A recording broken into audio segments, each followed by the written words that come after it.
Striding out on stage at Wembley Arena in front of thousands of people a few years ago, Youle had a strong sense of déjà vu.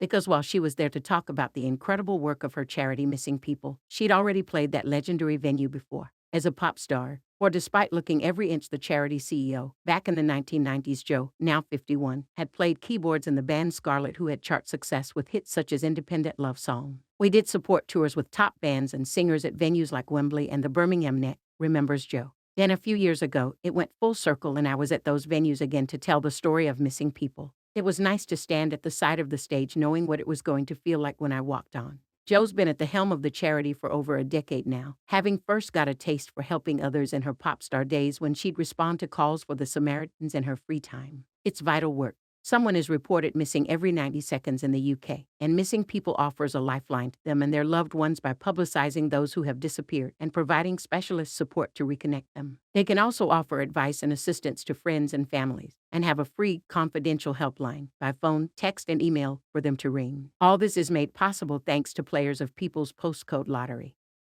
who have raised more than £10 to help fund Missing People's brilliant work. It's incredible, says Joe. The players of People's Postcode Lottery have supported us since 2009. In that time, we've been able to grow the organization, transforming what we've been able to do for people who have vanished and those left behind.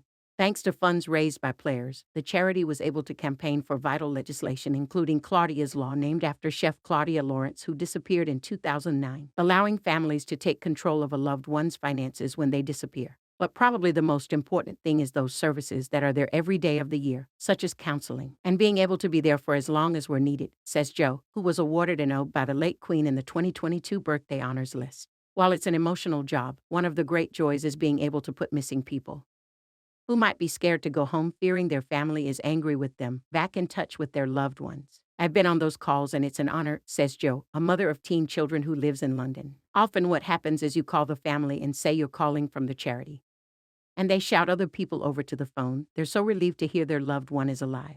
It's so powerful. I'll never forget visiting one family whose adult son had been missing for over 6 years. It was the most emotional afternoon, with them sharing his story with me and looking through their photo album. And his mother wrapped up 2 custard cream biscuits for my journey home. Then, not so many months later, there was good news. He was alive. He'd struggled with his mental health, but they were brought back together and rebuilt their relationship. You don't forget those moments.